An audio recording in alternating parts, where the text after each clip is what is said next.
Find yourself looking for a new job or change in career? Monster.com is here to help.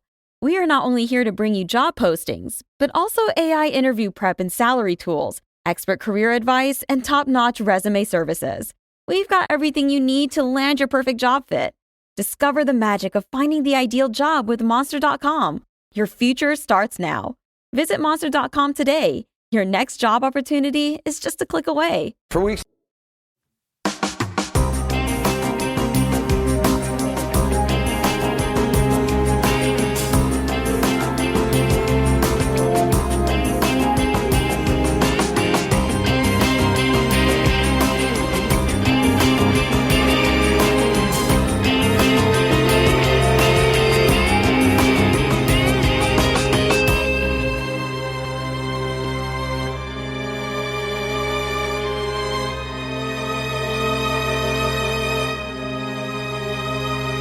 Hello, everyone, and welcome to episode 408 of the True Crime All the Time Unsolved podcast. I'm Mike Ferguson, and with me, as always, is my partner in true crime, Mike Gibson. Gibby, how are you? Hey, I'm doing good. How about you? I'm doing great.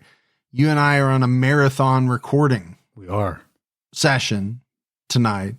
And you're using my Gibby AI app for me to be here because Gibby's really not here right now. Gibby's doing one of his shows, so I'm using AI. But, you know, we just recorded a Patreon episode, which will drop Saturday. It'll be out by the time this episode drops. But it's an interesting one that goes back to like the 1850s. It's got a little love triangle going on. Yeah, there's a Swiss woman, an Irishman, and an Englishman. And this love triangle kind of led to one of the most infamous murders in British history, a case that became known as the Bermondsey Horror. So if you're on Patreon, check that out. If you're not, it's a great time to sign up. It plays today. Oh, yeah. The aspects of why the murder occurred is something you would see in a headline today. We also have a brand new episode out of True Crime All the Time, where we're talking about Johnny Lewis. And Johnny Lewis was an actor who actually had a really good part on Sons of Anarchy. And he was on a bunch of other shows. He dated Katy Perry for a while. Yeah. I mean, he was kind of a teen heartthrob at one time. And then he suffered a motorcycle accident. And his life spiraled downward. Really sad. Yeah, really sad. And he ended up committing a murder and a bunch of other crimes. And, you know, there's questions about why he did it, but it's a fascinating case for sure. All right, let's go ahead and give our Patreon shout outs. We had Miss Luna Joe. Hey, Miss Luna. Candace Williams. Hey, thanks, Candace. Sophia Nicholson. Hey, Nicholson. Charlie Duff. What's going on, Tough? Mark Cameron. Hey, Cameron. Diana Rinaldi. Hey, Diana. Vicky Adolph. What's going on, Vicky? Brett Ford. Hey, Brett. Lori jumped out to her highest level. Lori, look at you go. Amber Tretine. Hey, Amber. And last but not least, Jerry Taylor. Thanks, Taylor. Then we go back into the vault. This week, we selected Christopher O. Man, Christopher. Yeah, appreciate all the support.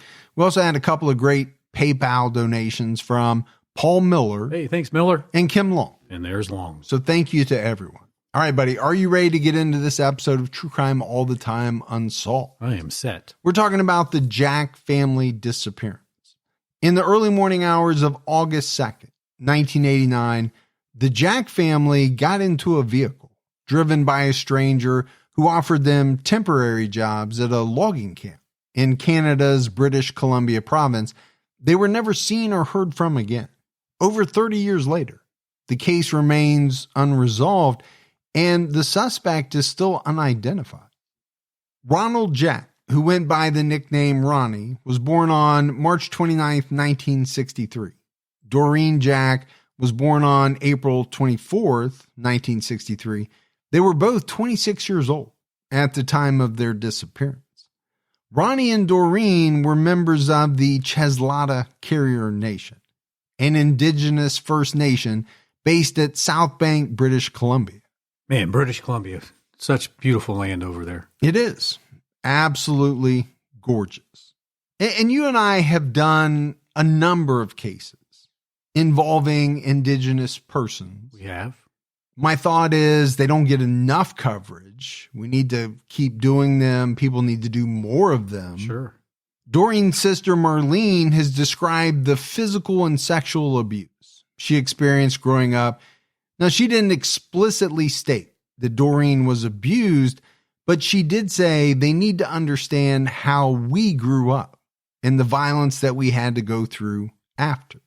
Doreen and her sisters attended the LeJac Residential School. As children, Canadian residential schools were boarding schools for Indigenous children created to isolate them from their culture and religion to assimilate them into Euro-Canadian culture. I mean, this has been a pretty talked about story now. This has really been in the media the last few years about how these people were treated. Yeah, I mean, I don't, it's been a while. I mean, obviously people know that this happened. You know, one of the more recent examples that I thought really did a pretty good job, I believe, of depicting how deplorable it was the show 1923. You know, in that show, they had some girls living in like a place run by a priest and some nuns. And they specifically said they were trying to erase their culture. Yeah. And I don't want to spoil it for people who haven't seen it, but there's one girl who wasn't having it. Nope. Marlene Jack described how she was treated at the residential school. The CBC quoted her as saying that students were told how we're going to be so useless for 7 years. Every day we hear that. How tragic is that? Yeah, it's very sad. First of all, to put someone down, to demean them in a school setting is unacceptable. But this goes way beyond that. This is the systematic treatment of a race of people that happened to them for years and years and years, right? You could have a bad teacher one year who is demeaning or something like that. You can have a bad coach, but this is an entire system. Yeah. Meant to put them down and demean them for their entire school life. I mean, it's just hard to imagine that this existed, but it did. And for a long time. For a long time. Marlene added, they tell you every day that you'll amount to nothing. It sort of sticks with you, and you just don't care about yourself the way you should. And I think that's true in any setting, right? If you've got a parent who is just constantly telling a kid, you're no good, you're never going to amount to anything. Eventually, certain people start to believe that. Sure. You know, the people of authority around me, they're telling me this. They must be right. After the residential school closed in 1976, Doreen began attending a live-in Catholic high school where she met Ronnie Jack. They eventually stopped seeing each other. Doreen was 17 when her son Russell was born on February 28, 1980. 2 years later, Doreen and Ronnie rekindled their relationship. The couple moved in with Ronnie's parents after Doreen's father died. According to Ronnie's mother, Mabel said the two were high school sweethearts and were close with each other. They treated each other well, and there weren't any known issues. In their relationship, he treated Russell like his own son. Doreen and Ronnie had a child they named Ryan, who was born on July 26, 1985. Russell and Ryan were just 9 and 4, respectively, when they went missing. The Jack family eventually relocated from South Bank to Prince George, British Columbia, for better work opportunities. By 1989, they were struggling financially. Ronnie had been out of work for a while due to a back injury, and the family relied on welfare. That's a tough go, you know? It is, especially, when someone is working what you would say are lower paying labor type jobs. Yeah. Without a lot of benefits and stability in regards to if you get hurt, a back injury can be devastating. It really can. Not only physically, but for your family's financial situation. I mean, they have 2 little boys needing things. Makes it tough. Yeah. Now, if you work a desk job, maybe you're able to work through that. But if your entire day is lifting and doing all that, no, you're not going to be able to. And we both had back injuries. When you have them, and they're severe, some days you can't even get out of bed. Yeah, they can be very debilitating. By August 1989, they were in a dire financial situation. Both Ronnie and Doreen were desperate to find work. At one point, Doreen allegedly stole cough medicine for her children because they couldn't afford to buy any. That's really sad. It is. Now, cough medicine is relatively expensive, to be honest with you, but I think it does show you their financial situation. And, it's like the old story of the person who steals bread, right, to feed their family. Yeah. I don't condone stealing. No. But it's hard to look down on a parent stealing cough medicine to help out their small child. It really is. Yeah. I mean, look, if we were ever in that position, we would do whatever we had to make our kids comfortable, right? I mean, I often think that way. I'm not a criminal. No. But if I had to do something criminal to either save my family from starving to death or from dying from being sick or whatever it was, I would probably do it. Yeah. Ronnie asked his mother for money and told her he was in debt to someone. She couldn't get him the money before he went missing. Now, unfortunately, sources don't say who Ronnie owed money to or how much it was. Well, you know what? When you're not working and you have kids, sometimes you can fall into that trap where you borrow money from somebody that maybe you shouldn't borrow money from. Less than reputable. Yeah. And has questionable collection tactics. Exactly. They're going to be less forgiving about the reasons why you cannot pay them back. But I want to talk about, Ronnie's mom for a minute. It sounds like maybe she was going to try to get him the money, but couldn't put it together before he went missing. I mean, what kind of guilt do you have there? I'm not saying it's founded, but it's going to be tough not to experience it. Well, if you think the reason they went missing is because of the money, then yeah, you're going to have guilt. Like, well, if I could have just got them the money sooner, maybe that would have changed what happened. Yeah. So you have that on top of the fact that you have a missing loved one. One of Doreen's sisters claimed she witnessed Ronald striking Doreen more than once, and Doreen began drinking heavily. On the night of August 1st, 1989, Ronnie went to the First Leader pub, about 4 blocks from their home. He met a stranger who offered him a short-term job at a logging camp or ranch thought to be near Cluckol's Lake in British Columbia, about 40 kilometers away from their home. There were some sources that implied Doreen was also present, but most seemed to agree that only Ronnie was at the pub that night. Which kind of makes sense because she was probably home with the kids. Somebody had to watch the little ones. So this stranger, he made Ronnie an offer that might have sounded too good to be true to some people, but you have to think about the situation that Ronnie was in, right? He's stressed about money. He needs to find work. So are you going to maybe take someone up on something that normally you would question? Yeah, maybe you're more likely. I think so. It's a break finally, right? You've been trying to find a job. Because it doesn't sound like they've gotten too many breaks. No, they haven't. At this point. He offered Ronnie a job bucking logs and Doreen a job in the camp kitchen. The man told them there would even be daycare for the boys. When he learned that the Jacks didn't have a car, he offered to drive them to the job site. Ronnie accepted his offer. And I actually don't know what bucking logs is. Have you ever bucked any logs? Oh, I bucked some logs. Okay. I'll have to look that up. I should have looked it up beforehand. I have no idea what that is. Something in the timber logging industry. The fact that you've done it doesn't surprise me at all, though. I think you could be a real bucker if you wanted to. Yeah, maybe. Based on witness descriptions, the suspect was a white man, 35 to 40 years old, with reddish brown hair and a full beard.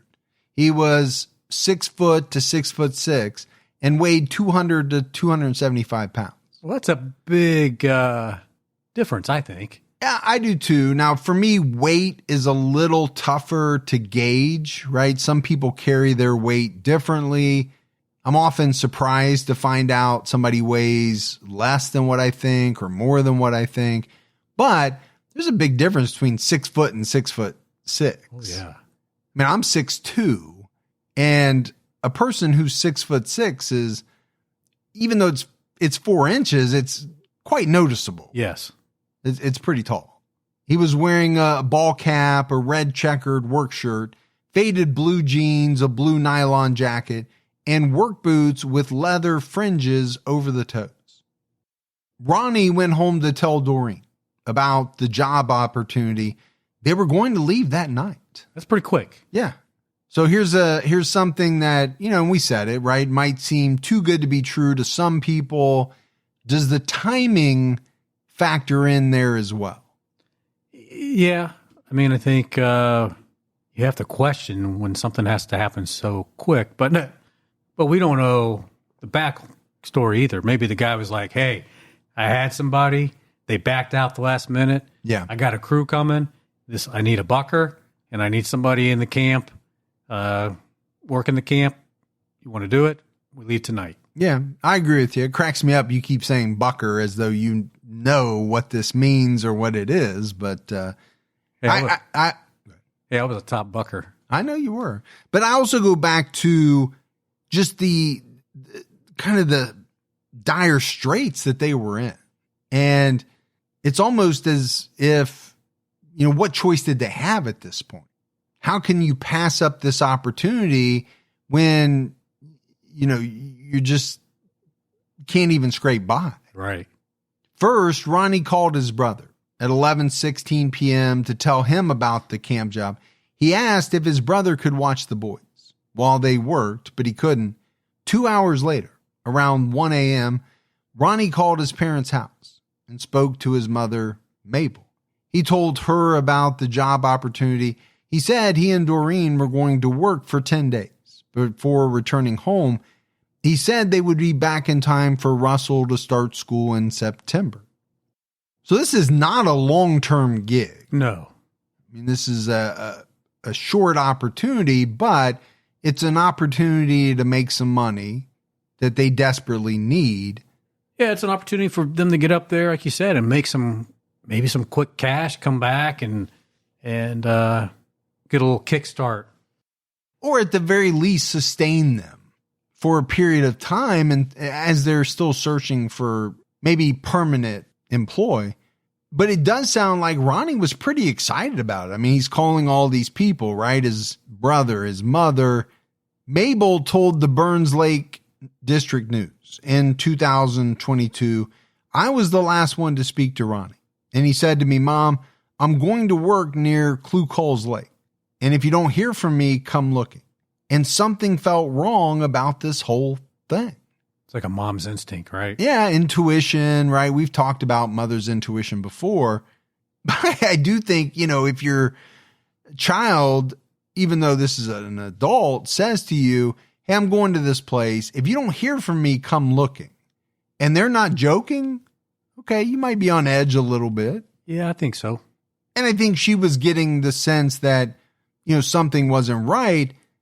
Maybe it's because of that statement. Why would you make the statement if you don't yourself have at least a little bit of concerns about what you're about ready to get into? Yeah. I'd be like wanting to jot the plate number down, maybe get a copy of the guy's driver's license. But you don't think about things like that when you're in this position. No. And again, it's 1989. Yeah. Right? We're not tracking people on their cell phones, GPS, anything like that.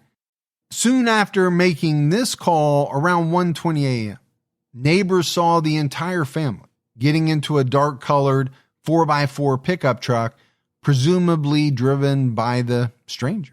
And this is the family's last known actions, per the RCMP. They were never seen or heard from again. And I'm surprised there were neighbors up at 1:20 a.m. to witness this. That's what I was thinking. Like, who? Are they outside? They looking through their windows? Yeah. I don't know. I mean, I know you're up late, but, how many people? But I'm not looking out the window to see what's going on outside. After more than 10 days passed without any word from Ronnie or Doreen, Ronnie's parents reported the family missing on August 25th, 1989. Mabel spoke to a neighbor who said she saw the family getting into a vehicle and driving away. And, a lot of people might think, 10 days or more passed before reporting them missing, but they said they were going to be gone for 10 days. And my assumption is, Gibbs, Mabel had no way to get in touch with her son. Yeah. No cell phones. Nope. So I get it. I think it would be hard to call the police until the 10 days have passed and they haven't returned. The police searched the house and found most of their furniture and clothing still there, as well as the children's school records. So it's not like they decided to move away. Yeah, I think you rule that out, right? They didn't up and just leave. As far as a permanent move, they would have taken some of those things with them. Yeah. I mean, they left, the early morning of August 2nd. The mom reported them missing on the 24th. So it's been a while. And you think they would have been home by now to get the kids ready for school. Yeah, and now that I think about it, I did say it was more than 10 days, and it was more than 10 days, but it was quite a bit more than 10 days. Gibbs, it was 20-some days. So, maybe you do question a little bit. I hate to put that on the victim's family, right? Hey, why didn't you call sooner? But, it's a question as to why they didn't. On September 7th, 1989, the Prince George RCMP incorrectly reported that the family was found, and the investigation was briefly closed. Oh, man, that's got to be difficult for family members to hear. Yeah, the Lake District News reported at the time a local family has been found safe and sound. After they were reported missing 4 weeks ago, Ron and Doreen Jack and their 2 sons recently contacted Prince George RCMP to let them know they were all right. August 30th, Prince George RCMP publicized the fact that they were missing. And when it came to Jack's attention that they were being sought, they contacted police and Ron's father to let them know they were okay. Now, I mean, it's heartbreaking because this is absolutely false. I think the struggle that you and I had was that the sources used for this episode didn't provide in any way an explanation for why or how this false report was published. But tragic either way. I mean, come on. Why would this report get out? And what does that do to friends and family of the Jack family? Well, and I get it, right?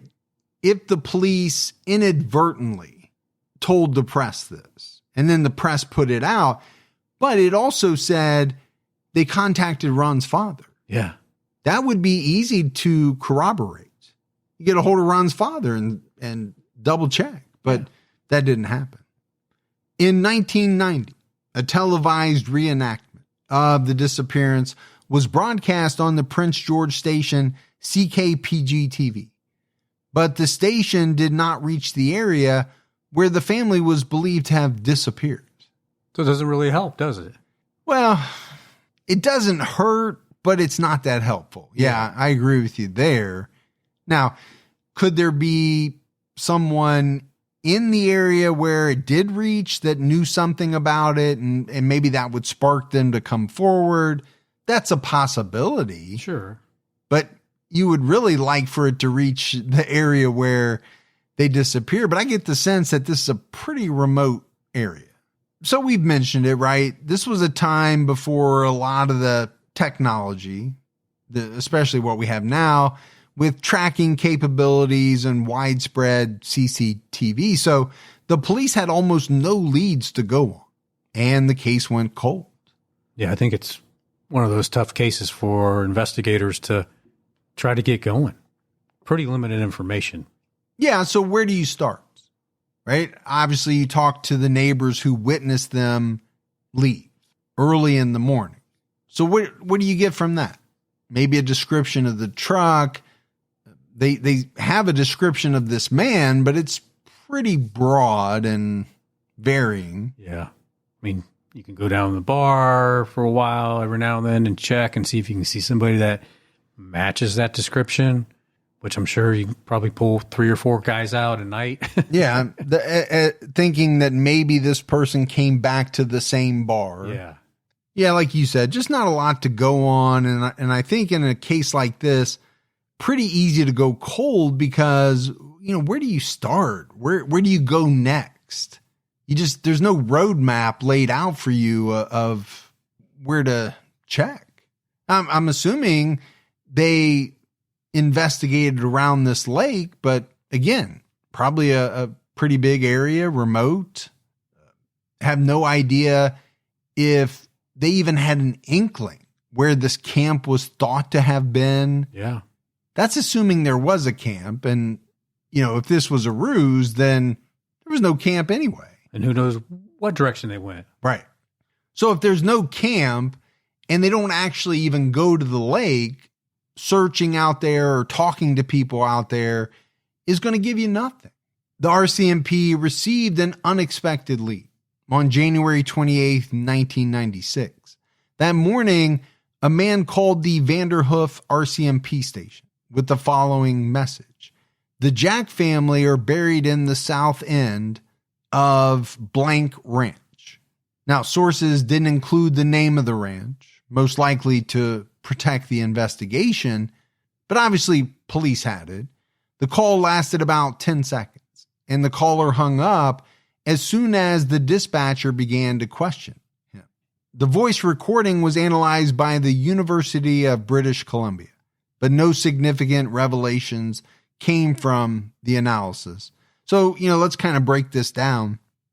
I'm always fascinated by communications in any type of case, whether that, be a letter written by the supposed killer, yeah, or in this case, a phone call. Now, they're not saying they're the killer. They're just providing information. But this is information that is extremely close to the case. How do they know that? And that's assuming that this is even true. Does that mean that they're the person who's responsible for what happened to the Jack family? Or did they overhear something? We don't know. And it could be a hoax. We see that all the time. But it's strange. It's like 7 years later, and they're getting this call. Almost like somebody is feeling guilty. It's like been weighing on them and like, I just got to tell somebody. Yeah, I mean, you and I have gone back and forth on that.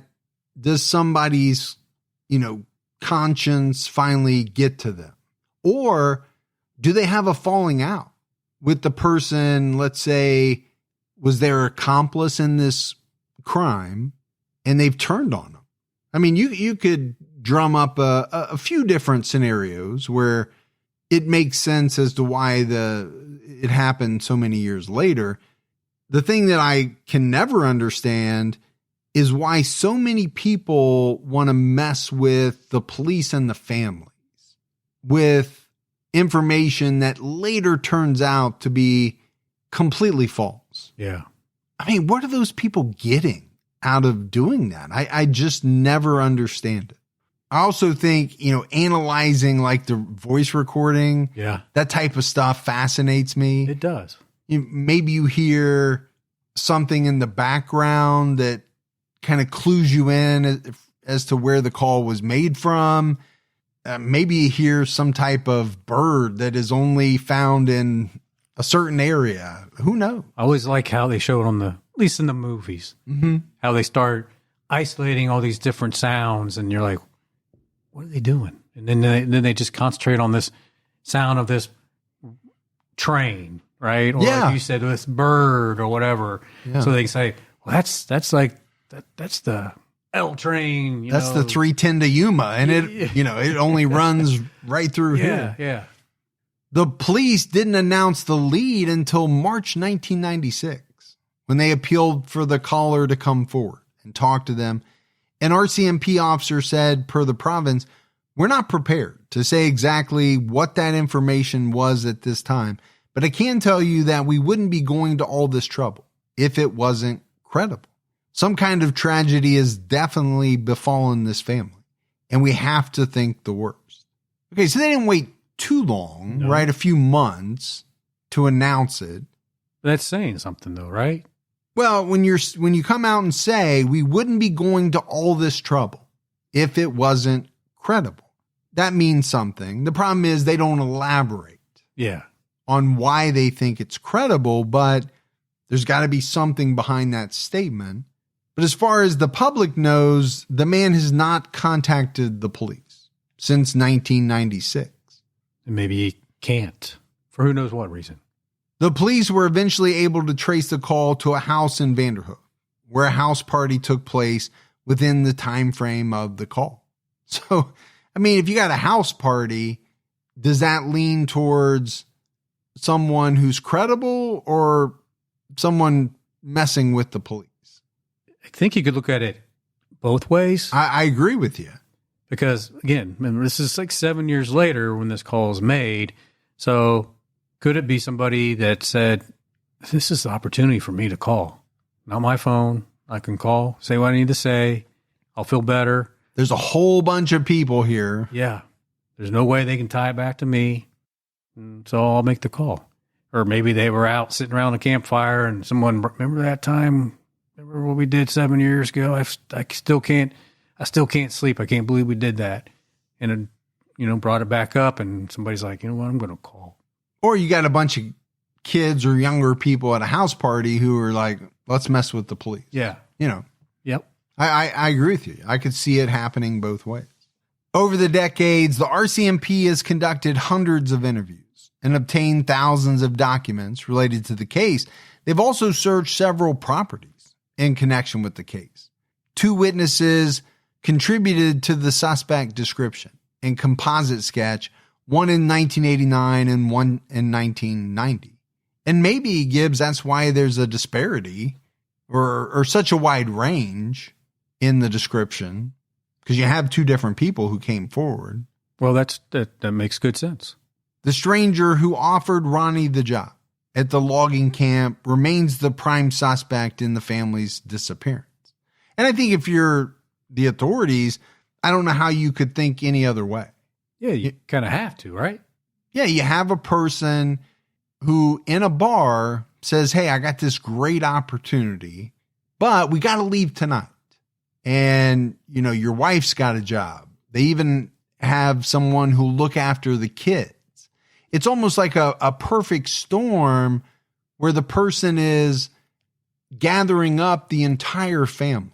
And there's really no reason they all can't come. Yeah. And then the fact that these people are never heard from again. And when it's all over the news, the person who offered the job never comes forward and says, hey, I'm that person, but I took them, they worked for the 10 days and then they left or anything like that. So as a bad person, why would that person do that? Is it just to kill the family? Is it to maybe kill the parents and traffic the kids? Is it like, why would they want to do this? I think it's part of the mystery. Yeah. The why behind it. It could be a serial killer, a person who just wants to kill. Just for the enjoyment of it. Yeah. They get something out of killing. Now, you could go down other avenues as well. It could be someone who, for whatever reason, maybe developed a fascination with Doreen. And this was an elaborate setup. But, you would think there maybe would be, I don't want to say easier because that makes it sound bad, but other ways to get to her if she was the prime target. But I don't know, because it's such a strange scenario. The other thing I was thinking is maybe something that happened at camp that went wrong. An accident or something criminal, and The only way to cover it up was to remove the family. Yeah, there wasn't a ton of reporting on this case, but we wanted to still do it because I think it's a very important case. We set it up front. I think missing Indigenous persons don't get the coverage that they deserve. And you and I have come to learn that over the years. Right. Unfortunately, it does mean also that there's less reporting on it. So you have less facts. That's true. So did the police go out to this area, talk to people? Did they determine whether there was even a mining camp there at all or a logging camp? You would think that's something they would try to do. You would hope. But couldn't find anything about it. Yeah. And is that part of the tragedy as well? We talk about, certain people not getting the coverage they deserve when they disappear. Well, maybe they don't get the reporting either. That's a good point. Sadly, the Jack family experienced another tragedy on September 18, 2005, when Mabel Jack's husband, Cazimel Thomas. Jack went missing. He was 70 years old at the time. He left home at 8 a.m. to go moose hunting near Unca Lake and was supposed to return at 10 a.m. He was reported missing when he had not returned by 10 p.m. The police conducted an extensive search. A police dog was brought in, but was unable to pick up a scent.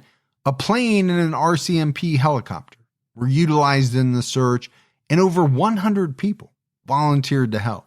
None of Cazimel's personal belongings were found in the search area. So another tough time on the family. Well, and specifically, Ronnie's mother, Mabel. She doesn't know where her son is, her grandchildren, and now her husband's gone missing. That's a lot for one person to endure. Sure is. Years later, a man approached Mabel with what he claimed was her husband's knife. He said her husband gave it to him years earlier. But Mabel does not think this is true because the knife was his prized possession and he wouldn't have just given it away to someone. Yeah, it's like me. I wouldn't give my knife away just to somebody. No. First of all, it's got way too much incriminating evidence on it. Well, there's that. But if he didn't give the knife away willingly, what's that mean? That possibly this man had something to do with his disappearance and then took the knife off him? Maybe. In 2018, investigators with the Prince George RCMP renewed calls for information, specifically seeking the anonymous tipster, who they believe could have useful information. According to the CBC, the tipster provided information to a third party by phone and mail, which was then passed to investigators. The RCMP did not say when this occurred or what the information was in order to protect the investigation. So there's a lot here that's not being disclosed, right? Obviously, they keep saying in order to protect the investigation. But see, at this point, because it's been so long, I question that. Yeah, it's a fine line, right? That the authorities have to walk. What do we withhold so that we can confirm a suspect is telling the truth? And what do we disclose to the public in order to help them help us solve this case? But I think if you let that information out, people might say, oh, I know something about that. Or they could say, oh, someone finally told them that. Now I can go ahead and tell them the rest of what happened. You just never know. Yeah, I think you and I agree on that. The more time that goes by, you would think the more information would be revealed that might bring about closure to the case. But again, I don't know how you make that decision. In recent years, Marlene Jack has become the primary advocate for her missing family. She testified about the case during hearings at Canada's National Inquiry into Missing and Murdered Indigenous Women and Girls in September 2017. Marlene said she was told the police would stop giving her updates on the investigation if she spoke to the media. But as time passed, she connected with other families of missing or murdered women and joined them in advocating for the national inquiry. And I would hope that the police would never do that. Yeah, I mean, if they really said that, it didn't say that they directly said that to her. It just said she was told that. And it could have been someone else saying, hey, if you go do this, the police are going to stop giving you updates. Yeah. But if the police actually told her that's wrong. Yeah, absolutely. That's wrong. In July 2019, a small team of RCMP officers traveled to a site off Highway 16 for a search. Marlene told the CBC that the search produced promising results and the investigation would continue following that same lead, with further work taking place at an undisclosed location in coming weeks. Marlene called it a huge step because it had been 9 years since the last search. And I think it's a big step, right? I mean, 2019, that's a long time since they went missing. So it's 30 years, right? Yeah, I mean, 30 years. Yeah. So what are they going to find? What are they looking for? Well, I mean, I don't imagine you're going to find much in the way of evidence. Yeah. After 30 years, sadly, you're probably looking for remains. Yeah, recovery at that point. But even that would be something for the family. Yeah. From August 28th to August 30th, 2019, the RCMP searched a portion of the Saycuz First Nation Reserve, but found no evidence. After the search, the RCMP announced they don't have any specific evidence to conclude the family met with foul play, but they are treating this as a homicide until proven otherwise. And I think that's the way to do it. I don't know why you wouldn't do it that way. I get it. You have no evidence of foul play. You don't really have evidence of anything. No, you don't. If you had evidence, the investigation might propel itself forward. Exactly. That's the problem in some of these cases that go so very cold. But how can you not think that this is a homicide until something proves it's not? Marlene Jack said that there was more to be followed up on with the information she had about the most recent lead and search. She told the CBC, this information is just too accurate to ignore. Okay. Kind of like how that sounds, right? Yeah, I like how it sounds too. The question is Marlene wanting it to be information that is going to break the case wide open? And I'm sure she is. Now, whether it really is accurate, I don't know. Or is she just so longing for it to be? Well, I think that's a little bit of it, right? Just really wants to know what happened to the family. In 2020, advocates from the Unidentified Human Remains Canada group created age-progressed photos of the family showing what they may look like decades later. In June 2024, Marlene Jack and volunteers held a community-led search at Willow River east of Prince George. Volunteers brought in dogs and an excavator, but the search didn't turn up any new evidence. I mean, the one thing I will say, Gibbs, is they haven't given up. No, they haven't. I mean, this is 35 years later. Still turning dirt. The RCMP issued a news release in response to the search that stated, our investigators have been in recent contact with the organizers of this search and are aware of their efforts. However, the information we have been provided on the search location is not sufficient for us to attend in an investigational capacity. Okay. Family members posted on social media asking for volunteers, saying the search was prompted by new information, but they didn't give further details. As reported by the Vancouver Sun, the searchers were looking in an area off Highway 16, which has become known as the Highway of Tears because of all the women, many of them Indigenous, who have gone missing in this area. And we know that area well. We covered that case. And a couple of other cases that have happened, along that area. Marlene told the CBC in 2024, I love my sister with all my heart. I miss her. I'm not giving up. I'm not stopping, and I'm not going away. I'm going to be here. If anyone has any information, I'm here. And that tugs at the old heartstrings. Sure does. Right? Because you have a sister who just wants to know, and she'll do anything and will never give up.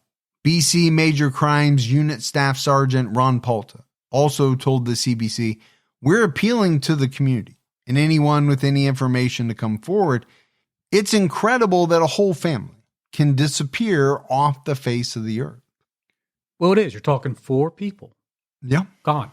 But as we've seen time and time again, in a remote area, how hard is it to hide bodies?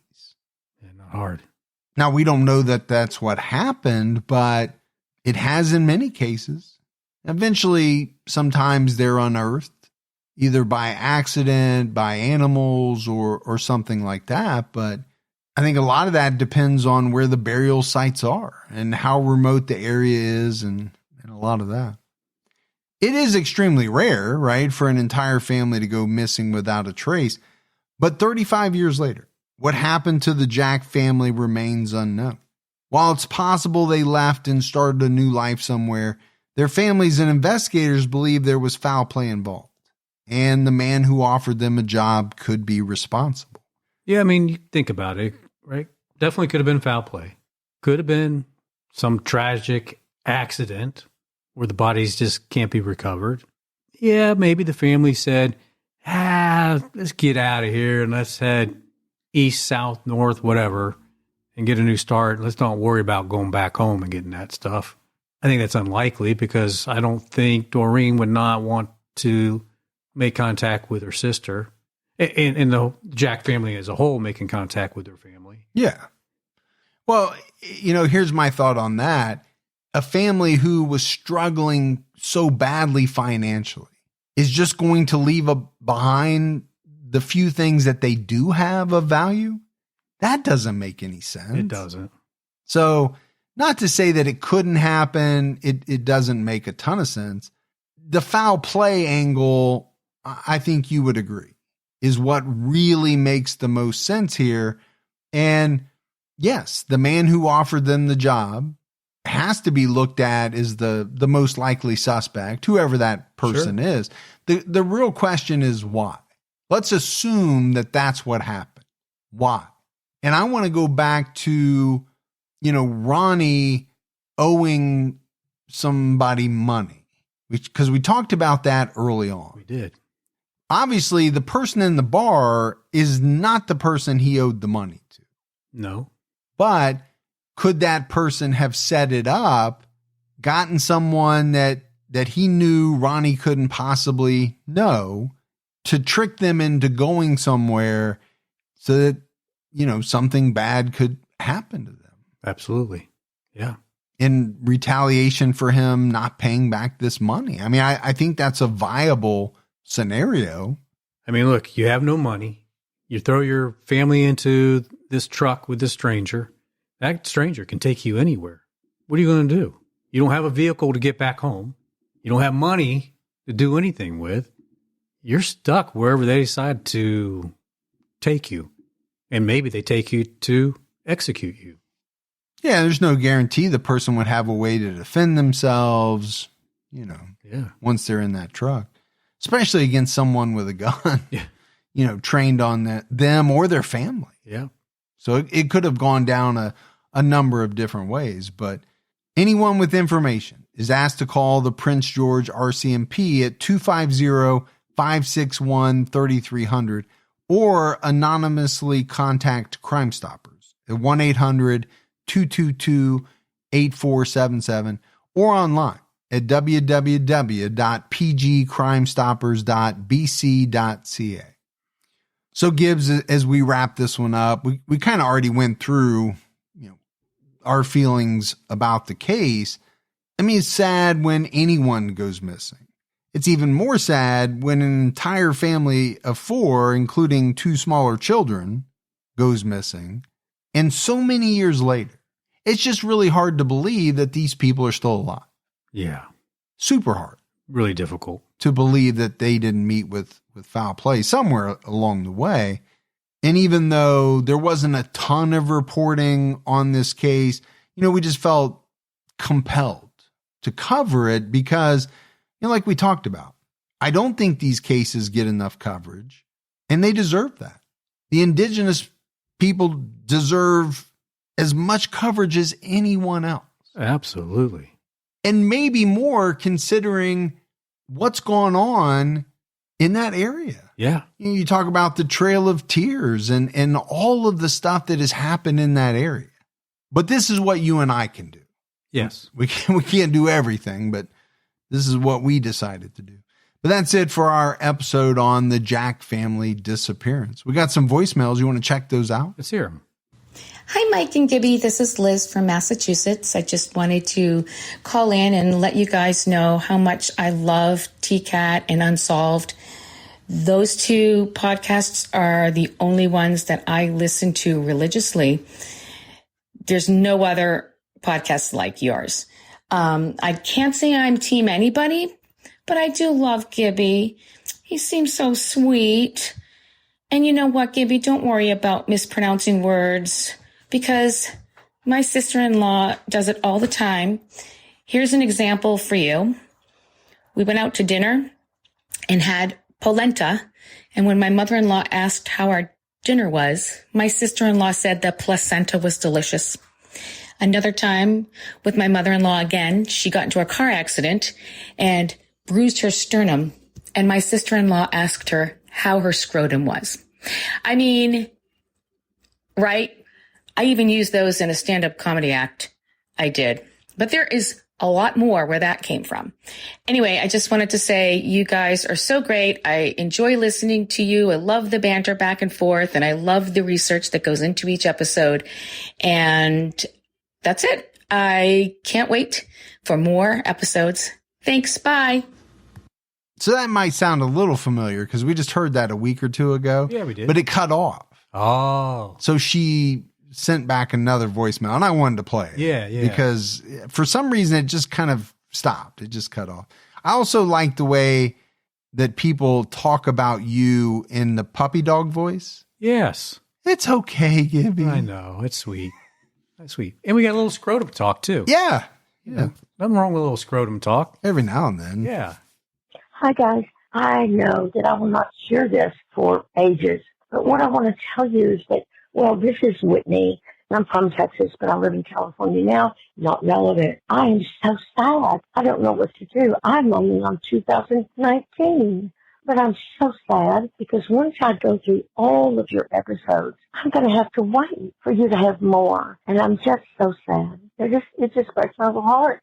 But I have to also tell you that Colin Davis, he did it. He did it. And he was also a dick. Oh, I'm sorry. He was also a jerk. Not a very nice person. Love Priscilla. Long live all the women who are surviving breast cancer. Love you guys. Keep it up. Take care. I had to play that one. You had to. And I just wonder how that accent goes over in California. Because you can hear the Texas accent coming through. You can. But appreciate all the calls. We do. All right, buddy. That is it for another episode of True Crime All the Time Unsolved. So for Mike and Gibby, stay safe and keep your own time ticking.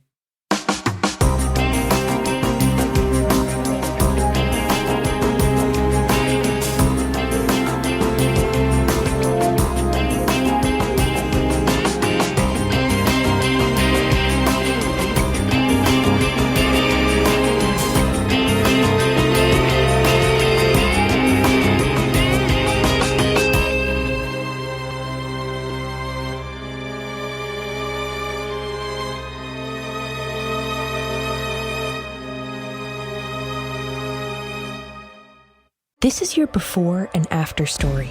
Southeastern College can help you prepare for a secure and fulfilling career in the growing healthcare field. We offer a wide range of careers to choose from, so whether you want to be a medical assistant, medical billing and coding specialist, nurse, surgical technologist, or another healthcare career, we've got you covered. Become a vital part of a healthcare team and make a real difference. Southeastern College, your future is bright. Visit sec.edu to get started.